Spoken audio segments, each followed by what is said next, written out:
بسم الله الرحمن الرحيم والحمد لله رب العالمين والصلاة والسلام على رسول الله وعلى آله وصحبه أجمعين وبعد. So we're on وقوله وقضى ربك ألا تعبدوا إلا إياه وبالوالدين إحسانا إما يبلغن عندك الكبر أحدهما أو كلاهما فلا تقل لهما أف ولا تنهرهما وقل لهما قولا كريما واخفض لهما جناح الذل من الرحمة وقل رب ارحمهما كما ربياني صغيرا. So this is where we're starting, inshallah. So it said وقضى ربك. What does the qada here mean? Tony. Huh? Tony. What? Tony. قضاء Tony. No, but it's what does qada here mean? I mean قضاء شرعي, I mean decreed No. or ordered. Amara. So it means he ordered, commanded.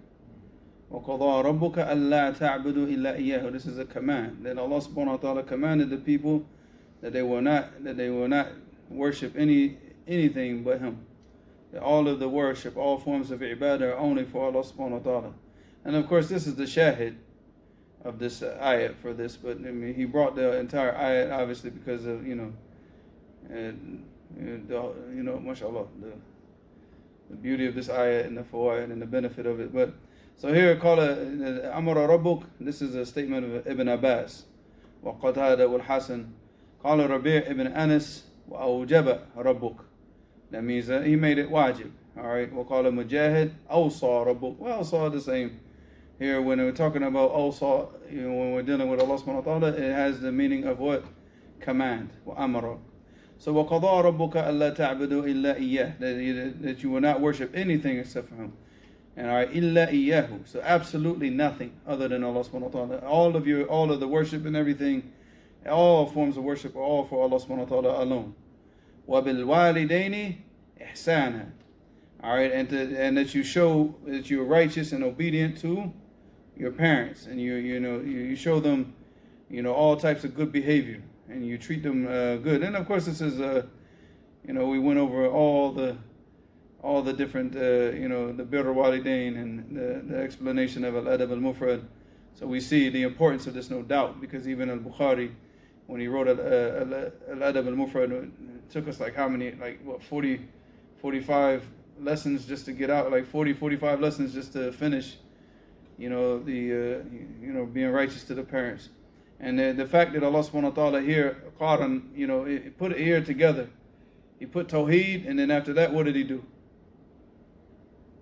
Right away, he went straight to what? Obedience and righteousness to the parents. So that shows the importance of this. So if you're going to be a muwahid, all right, if you accept Tawheed, then after that, now do this. Now be righteous to your parents. And he put that second in line. And he said, إما يبلغن عندك الكبر. So if they, if أحدهما أو كلاهما. So if your parents, one of them or both of them, if they reach an old age with you, and of course this is them reaching an old age is a means for a person to enter into Jannah by being righteous to them in this old age and treating them well. And that's what the Prophet ﷺ said, رغم أنف إمر what? أدرك أبويه al-kibr, وَلَمْ يُدْخِلَاهُ what? Al-Jannah. That he, that his parents, the Prophet ﷺ said, may he be disgraced, may his nose be stuck to the dirt. It means it's a form of disgrace.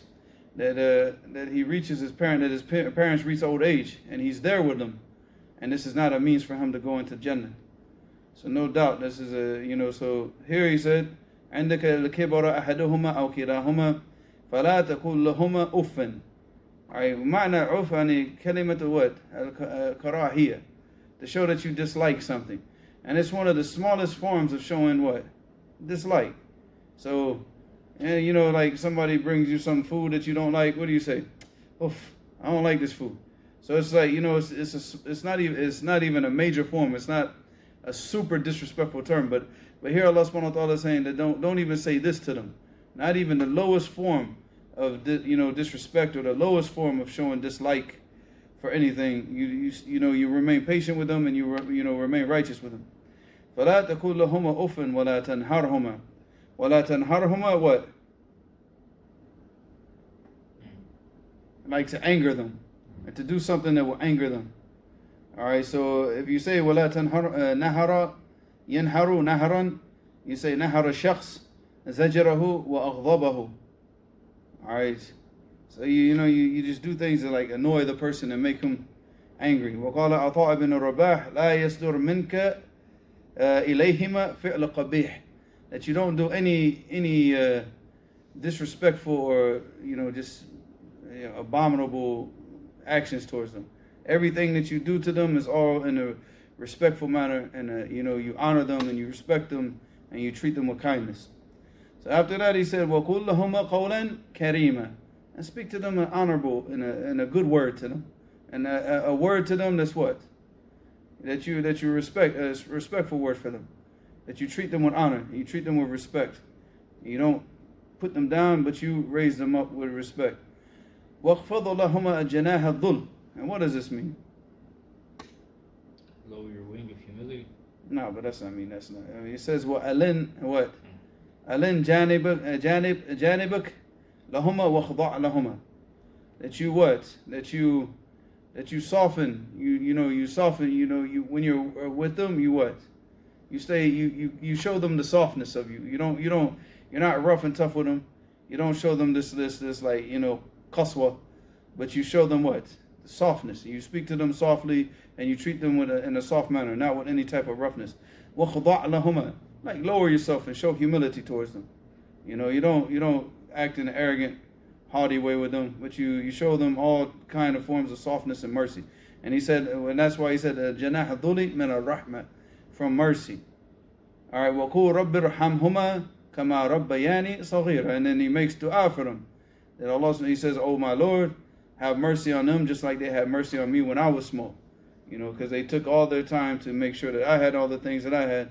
So please, Ya Rabbi, have that same mercy for them in their older age. So, but the shahid of this ayah is obviously وَقَضَى رَبُّكَ أَلَّا تَعْبُدُوا إِلَّا إِيَّهُ. But also we see the importance of what? Because Allah subhanahu wa ta'ala put these two together, which is what? Tawheed and Birr al-Walidain, to show that these are highly, highly important. Highly important. And if Allah subhanahu wa ta'ala put those two together, then you understand that these are the things that are going to get you to Jannah. And if you don't do these things, that these are the things that what? Going to get you going in the opposite direction. So after that, Allah subhanahu wa ta'ala said, وَقَوْلَهُ وَاعْبُدُوا اللَّهَ وَلَا تُشْرِكُوا بِهِ شَيْئًا. So worship Allah subhanahu wa ta'ala, وَلَا تُشْرِكُوا بِهِ what? شَيْئًا. Don't associate anything. Absolutely what? Nothing with Allah subhanahu wa ta'ala, any forms of worship. All forms of worship are only for Allah subhanahu wa ta'ala. Ad-du'a, wash, wa-salat, wa-raghba, wa-dhabh, wa-raghba, wa-rahba. All of these things, from the heart, from the zahir, wa the batin, everything is all for Allah subhanahu wa ta'ala alone.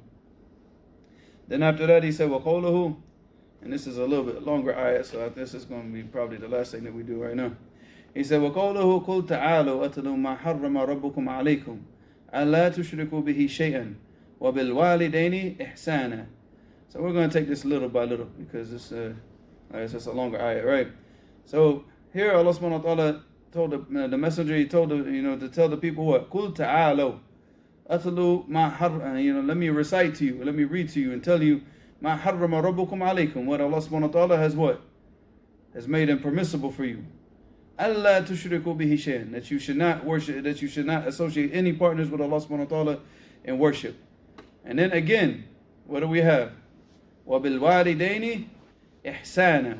And then again that he mentions what? Is immediately after he mentions what? The impermissibility of shirk, he goes directly into what? Showing righteousness and good behavior to the parents. Alright, وَلَا تَقْتُلُوا أَوْلَادَكُمْ مِنْ إِمْلَاقٍ. And don't kill your children out of what? What is imlaq? Poverty. Al-faqr, yes, it's poverty. So لا تقتلوا أولادكم من إملاق نحن نرزقكم وإياهم. So here Allah subhanahu wa ta'ala is telling you, you shouldn't, because this is what the mushrikun from before used to do, is they would kill their children out of what? Fear for poverty. Yeah, because they're scared that it's like, how are we going to feed this child? We can't do this. But the rizq is from Allah, and Allah subhanahu wa ta'ala mentions that here. He said, "Nahnu narzuqukum." You know, Allah subhanahu wa ta'ala is telling you, we're the ones who provide for you, wa iyahum, and we're going to provide for them. So there's no point in you fearing this type of, having this type of fear, because the risk for that child is written for that child. And anybody that's been gotten married, you start off when you're married, you're financially unstable, but you notice you start having kids, and it's just something changes in your life, and you start to see the risk. It starts to change also, because those children are coming with their risk. Whatever Allah's written for them, they're gonna get it. And they're gonna get it, however, through you or through other than you, but they're gonna get their risk. And after that, he said, وَلَا تَقْرَبُوا الْفَوَاحِشَ مَا ظَهَرَ مِنْهَا وَمَا بَطَنَ. So he said, and don't go close. And here he said, وَلَا تَقْرَبُوا. So here, whenever Allah subhanahu wa ta'ala says لَا تَقْرَبُوا, it means don't come close to it. That means that he's not just saying that the fawahish is haram, but what is he saying? That all of the wasa'il that lead to this fawahish, everything that leads to it is what? Is haram. So, for example, Allah subhanahu wa ta'ala said, وَلَا أُوش, about zina. What did he say? وَلَا تَقْرَبُوا what? Zina. Okay, so now, does that mean that only that the zina is haram? No, it goes all the way down to what? Looking at the women, talking to the women, being alone with the women, shaking hands with the women, ikhtilat, and all of these things, everything that leads to that becomes haram in the process. So it's not, so this is the, la taqrabu, don't even come close to it. So the same thing, like for example, fawahish is what? Exactly. Immorality? Yes, all forms of like just despicable acts. Despicable acts. All right. I'm trying to find out where because I just wrote all this stuff ashwa'i, man. I'm like all over the place. Because I skipped on accident and went, we'll come back to that.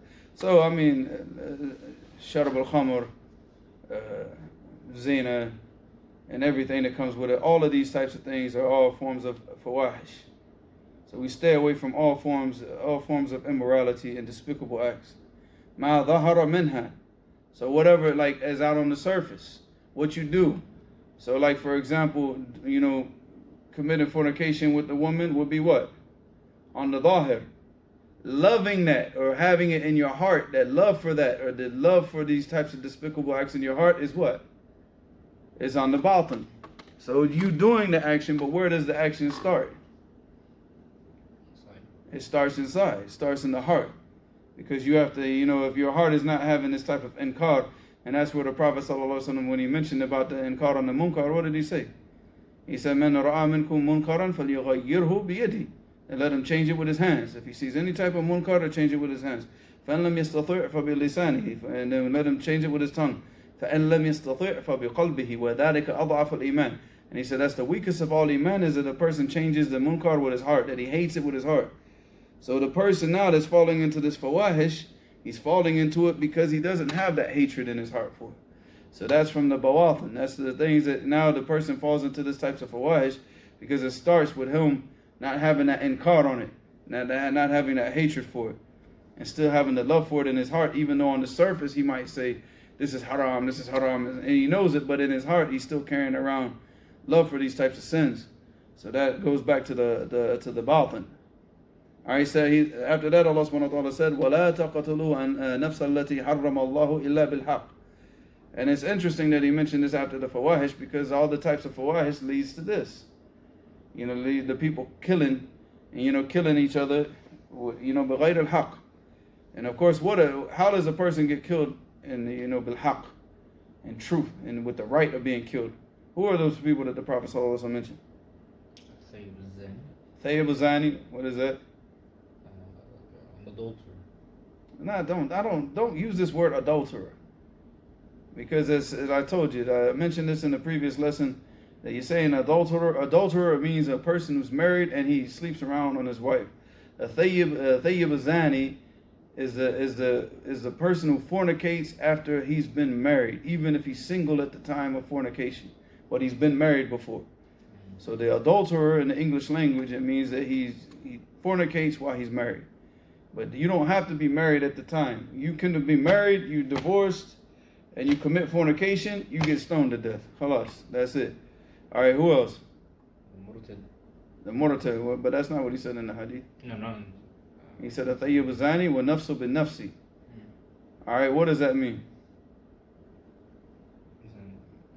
Like, Person who killed somebody from your family unjustly, that you what? kill him. Yeah, that he gets killed. He gets killed justly because he's a killer. And then he gets the death penalty. So nafsu bin nafsi walash. Well, وَتَارِكُ لِدِينِهِ, the person who leaves his deen, this is the ridda. وَالْمُفَارِقُ لِلْجَمَاعَةِ, and the person who splits up the jama'ah and causes dissension amongst the people. This is the mufsid fil ard. This is the person who causes chaos in the land. All right, so these are the people that are killed in truth, and killed with the right of being killed. But other than that, then killing somebody because he owes you money, killing somebody because he's insulted your mother, killing somebody, and obviously all of this would fall into to this category of killing somebody without the right of killing them. He said after that, he said, "Adhalikum wasaakum bihi la'allakum ta'qilun." Now I want you to pay attention to this, because as he goes through each ayat, Allah subhanahu wa ta'ala says, "Ta'qilun, tadhakkarun, wa tattaqun." And now inshallah I'll come back to this and mention what Imam al-Tabari's mentioned about this ayat, inshallah, and why Allah, his understanding of why Allah subhanahu wa ta'ala use these three in that exact order. So remind me if I forget. So he said, he said, ذَلِكُمْ وَصَاكُمْ بِهِ. So this is what Allah subhanahu wa ta'ala has commanded you.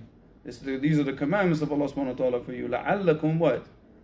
تَعْقِلُونَ, that you use your aql, that you use your mind, and you stay away from all these types of things that you know that are going to cause your own destruction and cause problems for yourself.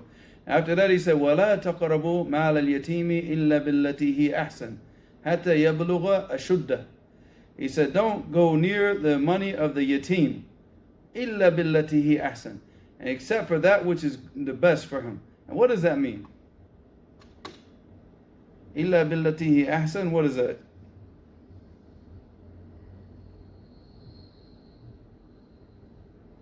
That means that you take the money of the orphan and you use it and maybe put it into like investments or businesses to increase his money, but not to benefit from his money and not to steal his money, but to, like, if there's a way to, like, cause more, like the money to be more for him and where he benefits more, then using that money for purposes like that, but not like obviously eating his money, بغير الحق, and that doesn't fall into that. But billati hi ahsan, you take the money and you invest it, maybe you start a business in this way that the money increases for him, and this is good for him. Hatta yablugha ashudda. What is yablugha ashudda? Puberty? No, because maybe he reaches puberty, but he's still stupid. If you give him his money, so he's 13 years old, he reached puberty, you give him his money, now what is he going to do with his money? Probably spend it on a bunch of garbage, right? So yablugha ashudda, it means what?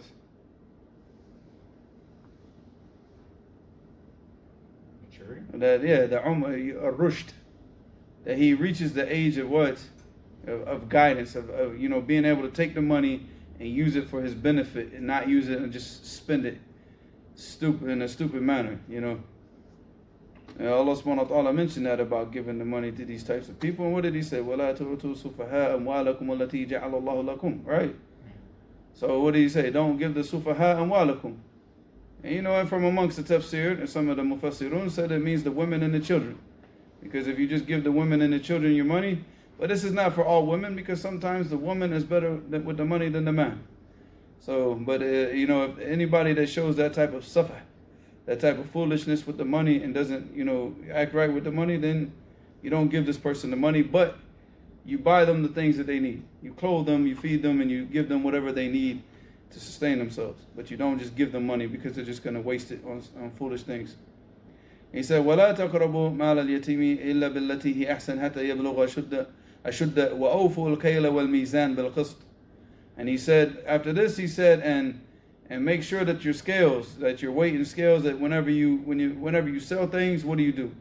You give the people the proper measurements and the proper weight of what they pay for. You don't cheat the people. The Prophet ﷺ said, "Man ghashana falaysa minna." Whoever cheats us is not from us. And of course we have Surah what?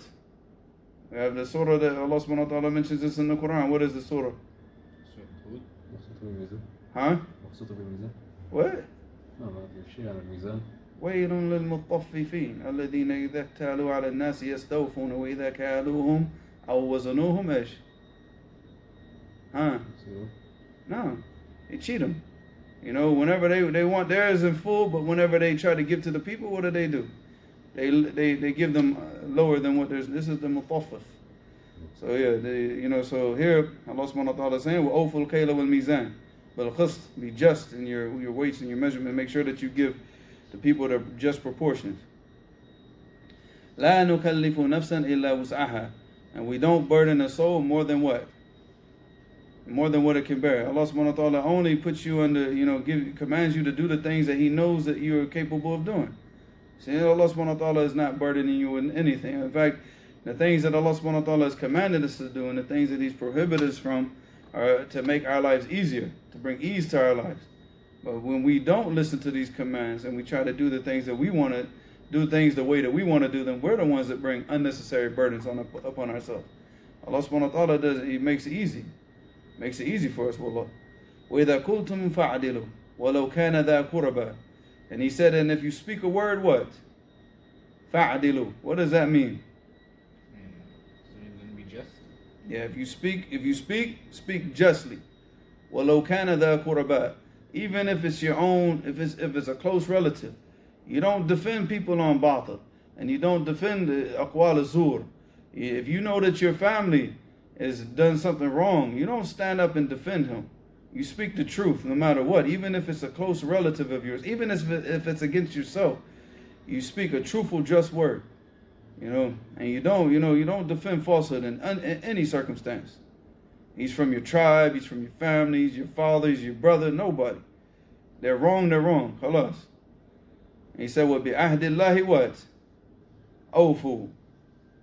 All right, and you stand up and you fulfill your obligations with Allah subhanahu wa ta'ala, the commandments and the things that He's told you to do. He said, ذَلِكُمْ وَصَّاكُمْ بِهِ لَعَلَّكُمْ what? تَذَكَّرُونَ. So now he's got ta'qilun and now we got tadhakkarun. He said, these are the things that Allah subhanahu wa ta'ala has commanded you. لَعَلَّكُمْ what? تَذَكَّرُونَ. What is tadhakkarun? What does that mean? So that you may be reminded. Huh? Reminded. No. لَعَلَّكُمْ تَذَكَّرُونَ. A tadhakkur means that you think deeply about this. You don't just sit there and think with a surface thinking. That you ponder it and you think deeply about it to truly try to understand it, instead of just like just reading things on the surface and trying to get the superficial meaning. Because this is why we talked about to the people that the Arabic language is of utmost important that the people understand the Arabic language, because all you're going to get from a translation is what? That superficial surface meaning. You're not going to get the deep meaning. There's no way that you can ponder the Quran reading it a translation. You can't. So to truly ponder the Quran, you have to understand the language of the Quran. And you have to go back to the tafsir. And you read the tafsir and you understand the Quran the way that the people before understood it, the way that the Salaf understood it. And that's how you have this tadhakkur and this tadabbur, and this tafakkur. All of this is to sit here and think deeply about this, to really truly understand it, to know what you have to do as a Muslim. He said, وَأَنَّ هَذَا صِرَاطِي مُسْتَقِيمًا فَاتَّبِعُوهُ. He said, this is the path. This is the sirat. And the word sirat, it comes from what word in the Arabic language? You don't remember this? As-sirat, the asl of it is as-bisin, as-sirat. Alright, and according to Ibn al-Jawzi, rahimahullah, he mentioned in Zad al-Masir, he said that as-sirat, it comes from the word istarata, which means what? Ibtala'a. Because as-sirat, yabtala' al-marin alayhi. Like it swallows up the people that traverse the path. It's because it becomes their whole entire life. So this is sirat, it comes from the word istirat, according to Ibn al-Jawzi, and Allah knows best. Alright, which means ibtila'. Ibtila', it means what? To swallow. Because it swallows you up. As you're going and traversing this path, like this path is completely swallows you up. He said, وَهَذَا صِرَاطِي مُسْتَقِيمًا. And it's the straight path. فَاتَّبِعُوا. So follow it. And of course this goes back to, you see this from the Sunnah, and a hadith on Abdullah ibn Mas'ud radiallahu anhu, in which he said, قال, خط رسول الله صلى الله عليه وسلم what? بيده خطا, right? ثم قال هذا سبيل الله مستقيما. This is the path of Allah subhanahu wa ta'ala, al-mustaqim, the straight path. He said ثم قال ثم خط عن يمينه وشماله. Then he drew what? He drew lines on the right and he drew lines on the left, going off from this sirat, right? He said, they call it هذا subul. These are all the other paths. ليس منها سبيل إلا عليه شيطان يدعو إليه. That there's not a path from amongst these paths that go off from the sirat al-mustaqim, except that there's a devil, there's a shaitan, an evil devil calling the people to this. And then the Prophet ﷺ recited this ayah, وَأَنَّ هَذَا صِرَاطِي مُسْتَقِيمًا فَاتَّبِعُوا وَلَا تَتَّبِعُوا السُّبُلَ. Alright, as-subul. And this is what he's talking about, as-subul, because I didn't read that part, no? Alright, but وَلَا تَتَّبِعُوا السُّبُلَ فَتَفَرَّقَ بِكُمْ عَنْ سَبِيلِهِ. And that's here what you see. And وَأَنَّ هَذَا صِرَاطِي مُسْتَقِيمًا فَاتَّبِعُوا وَلَا تَتَّبِعُوا السُّبُلَ. So the subul is what? All of those things that go off from the sirat al-mustaqim, what the devil's calling the people to it. He said, فَتَفَرَّقَ بِكُمْ عَنْ سَبِيلِهِ. And then you're going to go away and you're going to become separated and cut off from the path that Allah subhanahu wa ta'ala has designated for you to follow. This is it. This is the correct path. You follow these things. This ayat is actually, what do they call this ayat? Salaf, what did they refer to this ayah as? You don't remember? You don't know? This is called al-huquq al-ashr. Alright, these are the 10 rights. And this is what they refer to this ayah as, because it's most important. This is the behavior of a Muslim. These are the things that we're commanded to stay away from. And these are the rights that Allah subhanahu wa ta'ala mentioned. And this is of utmost importance that the people understand this. And that's why he said, لَعَلَّكُمْ تَذَكَّرُونَ. Alright, so after that, Allah subhanahu wa ta'ala said, فَتَفَرَّقَ بِكُمْ عَنْ سَبِيلِهِ ذَلِكُمْ وَصَاكُمْ بِهِ لَعَلَّكُمْ تَتَّقُونَ. Like these are the commandments that Allah subhanahu wa ta'ala sent down for you. لَعَلَّكُمْ what? تَتَّقُونَ, that you have taqwa. So again, he mentioned ta'qilun, he mentioned tadhakkarun, and he mentioned what? Tattaqun, which is taqwa. So Imam al-Tabari, rahimahullah, he mentioned about these three things and why Allah subhanahu wa ta'ala mentioned them together. He said, so qala rahimahullah, he said, ذكر أولا تعقلون ثم تذكرون ثم تتقون. So he mentioned that you use your mind, that you have an aql, that you use the mind that Allah subhanahu wa ta'ala has given you to understand these things. Not that you use your mind in controlling, and making decisions. No, you're making decisions based on what Allah is telling you to do, but you use your mind to understand it. And then you think deeply about it. تذكرون. And then what did he say? He said, ذكر أولا تعقلون ثم تذكرون ثم تتقون لأنهم إذا عقلوا تذكروا فإذا تذكروا خافوا واتقوا. So it all goes together. You use your mind to understand it. And then once you use your mind and you understand it, now you can think deeply about it. تذكروا. And once you start to think deeply about it, you start to have fear, and then you what? You carry out the commands of Allah subhanahu wa ta'ala and you stay away from His prohibitions. Then you have taqwa. So these three things fall into line together, that you have to, like what? تعقل شيء ثم تتذكر فيه ثم إيش؟ ثم then after that comes the taqwa.